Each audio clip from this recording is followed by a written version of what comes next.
Hello viewers, কেমন আছেন সবাই? আজ নিয়ে এলাম ইলিশ পোলাওয়ের মজাদার একটা রেসিপি, যেটা খেতে ভীষণ মজার হয়। আর এটা আমি খুব সহজভাবে বাসায় তৈরি করেছিলাম। এই রেসিপিটা আপনাদের সাথে আজ শেয়ার করব। এর জন্য আমি একটা মিডিয়াম সাইজের ইলিশ মাছ নিয়েছি। ইলিশ মাছটার মাথাটা রেখে আমি রান্না করব। এই মাছটাকে সামান্য লবণ দিয়ে মেখে আমি সাইডে রেখে দিব।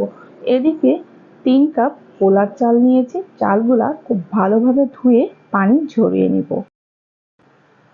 পানি ঝরাতে দিয়ে এদিকে আমি চুলায় একটা প্যান বসিয়ে দিব। প্যানে 1/2 কাপ পরিমাণ রান্নার তেল দিয়ে দিব 1 কাপ পেঁয়াজ কুচি। পেঁয়াজ কুচিটা নরম হওয়া পর্যন্ত রান্না করে নিব। যখন পেঁয়াজটা কিছুটা নরম হয়ে আসবে, সেই মুহূর্তে এর মধ্যে আমি দিয়ে দিব 3 চামচ পেঁয়াজ পেস্ট। এই পেঁয়াজ পেস্টটা পেঁয়াজের সাথে খুব ভালোভাবে মিশিয়ে নেব। এতে করে পেঁয়াজের কাঁচা গন্ধটা চলে যাবে। কিছুক্ষণ পেঁয়াজটা দিয়ে নেড়ে চেড়ে আমি এর মধ্যে দিয়ে দিব 2 চামচ রসুন বাটা, 2 চামচ আদা বাটা, দিয়ে দিব 1.5 চামচ ধনিয়া জিরা গুঁড়া, 1 চামচ মরিচের গুঁড়া, স্বাদ মতো লবণ দিয়ে দিব। কারণ আমি মাছটা আগে থেকে লবণ দিয়ে মেখে রেখেছিলাম, এই জন্য এই পর্যায়ে কম দিব। পরবর্তীতে আমি আবার লবণ অ্যাড করব। এই মশলাটা খুব ভালোভাবে মিশিয়ে নিব। ভালোভাবে মিশিয়ে কয়েক মিনিট নেড়ে চেড়ে এর মধ্যে আমি দিয়ে দিব 2 চামচ ফ্যাটানো টক দই। টক দইটা আমি বাটি থেকে সম্পূর্ণভাবে দিয়েছি। টক দইয়ের সাথে মশলাটা খুব ভালোভাবে মিশিয়ে নিব। ভালোভাবে মেশানো হয়ে গেলে আমি 1 চামচ পানিতে 2 চামচ গুঁড়ো দুধ মিশিয়ে গুলিয়ে রেখেছিলাম, এটা দিয়ে দিব। আর দিয়ে দিব 1/2 কাপ নারকেল দুধ। এই নারকেল আর দুধটা কিন্তু আলাদাভাবে করে নিই। আমি নারকেলটাই একটু পানি দিয়ে ব্লেন্ড করে দুধ বানিয়ে নিয়েছি। এবার মশলাটা খুব ভালোভাবে কষিয়ে নেব। ঢাকনা দিয়ে ঢেকে 5 মিনিট মশলাটা কষিয়ে নিব। মশলাটা থেকে যখন ভালোভাবে তেল উঠে আসবে, সেই মুহূর্তে আমি 1/2 কাপ পানি অ্যাড করে দিব। পানি দিয়ে মশলাটা আবারও কিছুক্ষণ কষিয়ে নিব। 3 থেকে 4 মিনিট কষিয়ে নেওয়ার পরে দেখতে পাবো মশলা থেকে খুব ভালোভাবে জাল উঠে গেছে। এই পর্যায়ে আমি লবণ দিয়ে ম্যারিনেশন করে রাখা মাছগুলো দিয়ে দিব। মাছগুলো দিয়ে নেড়ে চেড়ে ঢাকনা দিয়ে ঢেকে 10 মিনিট রান্না করতে হবে। তার আগে আমি এর মধ্যে দিয়ে দিব কয়েকটা চেরা কাঁচামরিচ, এতে করে অনেক সুন্দর একটা ফ্লেভার আসবে। এরপরে আমি ঢাকনা দিয়ে ঢেকে 10 মিনিটের জন্য লো আঁচে রান্না করে নেব। 10 মিনিট পরে ঢাকনা খুলে মাছগুলো আলতোভাবে নেড়ে চেড়ে দিব। সাবধানে এখানে করতে হবে, তা না হলে মাছগুলো ভেঙে যেতে পারে। এদিকে আমি 3 কাপ পোলাওয়ের চাল পানি ঝরিয়ে নিয়েছিলাম। এই পর্যায়ে মাছের মধ্যে দিয়ে দিব 1.5 টেবিল চামচ চিনি আর দিয়ে দিব 1 চামচ ঘি।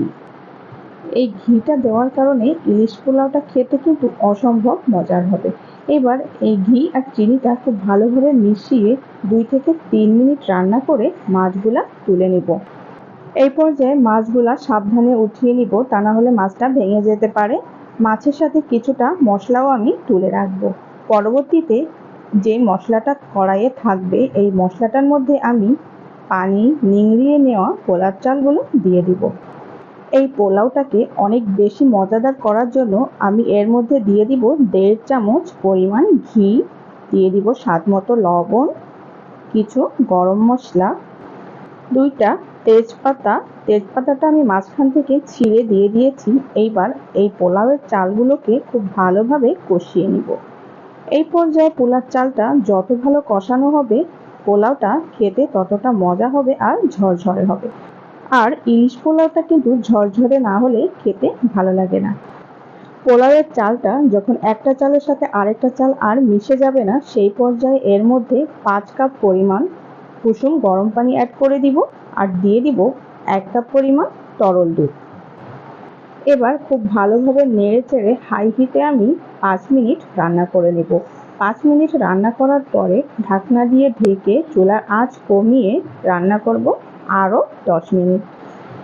আপনি চাইলে ইলিশ পোলাওয়ের সম্পূর্ণ রান্নাটাই দুধ ব্যবহার করতে পারেন, আবার পানিও ব্যবহার করতে পারেন। আমি গরম পানির সাথে দুধ অ্যাড করেছি, এতে করে এর টেস্টটা অনেক ভালো আসবে। আপনি চাইলে পানিটাও ব্যবহার করতে পারেন, তবে 3 কাপ চালের জন্য অবশ্যই 6 কাপ পানি ব্যবহার করবেন। এতে করে পোলাওটা অনেক বেশি ঝরঝরে হবে। ইলিশ পোলাওটা ঝরঝরে না হলে মাছটা ভেঙে যাওয়ার সম্ভাবনা খুবই বেশি থাকে। পোলাওটা যখন 80% হয়ে আসবে সেই মুহূর্তে আমি ওই যে উঠিয়ে রেখেছিলাম মাছগুলো আর মশলাগুলো এবার দিয়ে দিব। এই পর্যায়ে আমি কিছুটা পোলাও আগে থেকে একটা প্লেটে উঠিয়ে নিব। এবার বাকি পোলাওয়ের উপরে আমি মাছ আর মশলা কিছুটা দিয়ে দিব, আর বাকি কিছু রাখবো, ওটা উপর থেকে দিয়ে দিব। মশলাটা দিয়ে এক্সট্রা কিছুটা তেল আমি এর মধ্যে দিয়ে দিব, আর উঠিয়ে রেখেছিলাম যে পোলাওগুলো ওইগুলো উপর দিয়ে ছড়িয়ে দিব। উপর দিয়ে পোলাওগুলো পাতলা করে ছড়িয়ে দিয়ে পরবর্তীতে যে মাছ আর মশলাগুলো বাকি ছিল ওইগুলা উপর থেকে দিয়ে দিব।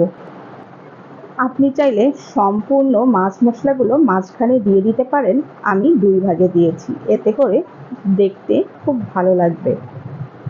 মাছ আর মশলাগুলো দিয়ে এর মধ্যে আমি অ্যাড করে দিব 1.5 চামচ ঘি।